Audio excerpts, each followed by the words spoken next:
Welcome to Cosmic Traveler, the one-stop shop for all of your astrology meets travel needs. My name is Shayna Conde, and today we're going to be talking about the importance of intersectionality when it comes to doing astrology. So let's dive in. First, let's just break down how intersectionality comes into play when we think about the cosmos, the stars, the astro, all of that stuff, right? Because yeah, sure, there's a lot of patterns and a lot of things that we can see, discuss, read in the stars, but also somebody's lived experience can help to make the reading more specific. So just looking at somebody's chart as a blanket and everybody else's chart as a one size fits all, it's never going to cut it. And here's a perfect example. First, I'm going to talk about this. This is probably going to be a series on its own. So first, let's look at my natal chart, my birth chart, and let's talk about specifically my Saturn placement.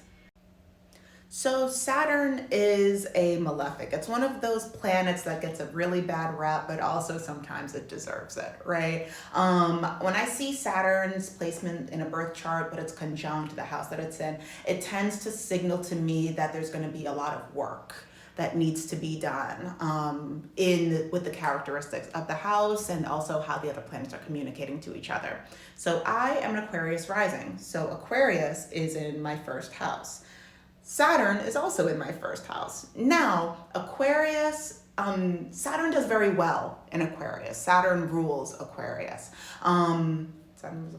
Yeah, you're picking up what I'm putting down. So all this to say, this is a place where Saturn can be more comfortable. It's an energy that it understands. But that doesn't make it any easier though. So what this means in the first house is the house of ego, the house of self. It's the house that starts the rest of the pattern of your birth chart. So when it comes to how I experience myself, how I move through my own existence, I come across bumps in the road when I try to get too deep into here, when I try to understand, not just understand myself, but like I have this habit of accidentally contradicting myself and not understanding the difference between what I do and how I experience myself, which can just kind of cause issues when it comes to relationships, Chiron in the 7th house, things like that. How does this come up let's talk about this intersectionally, right?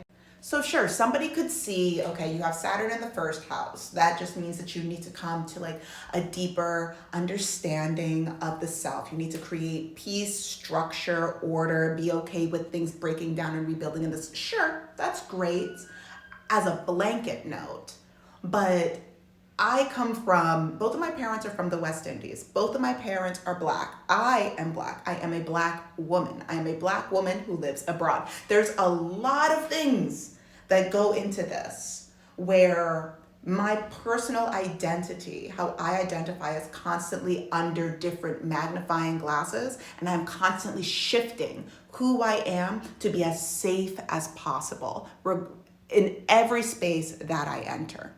And honestly, it's been like that since I was a child. I moved from school to school pretty quickly. I encountered pretty extreme forms of racism and bad things pretty early. So I was constantly chameleoning myself so that way I could be as safe as I felt like I could be. And yes, safety is an illusion, but as a child, you don't know that.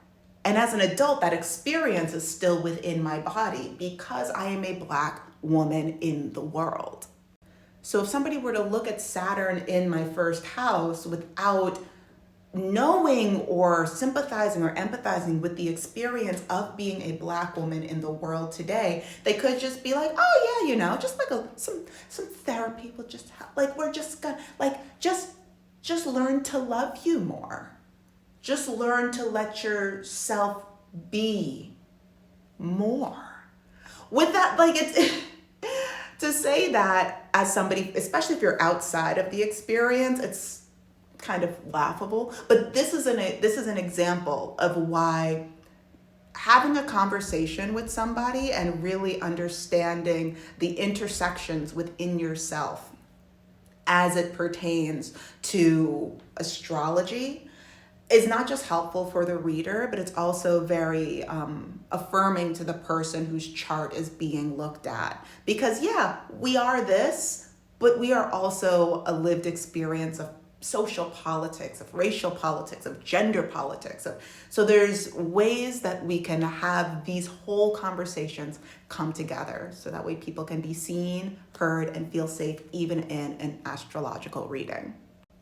If you have any questions, comments, concerns, things that you would like to see discussed here, or even if you have had a moment in an astrological reading or in looking at your chart where it's like, I think that there's more coming into play to this when it comes to how I identify in the world, in this space, comment below. I'd love to discuss this more with you. Also, don't forget to like, share, and subscribe. And I think that's everything. All right, have a good one. Bye.